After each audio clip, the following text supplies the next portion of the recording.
with me in this channel. On today's video, I'm gonna share to you a tutorial on how to add multiple rows in Google Sheets.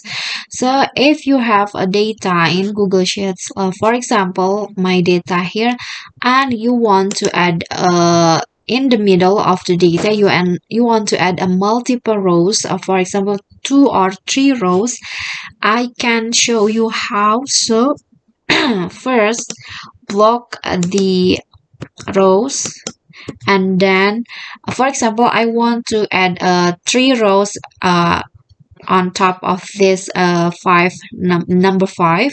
Just right click after you block it, just right click, and then you can see here you can add insert 3 rows above. Click on this, and then 3 rows will be added into your data, and vice versa. If you want to add at the bottom, you can just click on the insert 3 rows below like this. Okay, that's so easy, right? That is how you can add multiple rows in once in Google Sheets.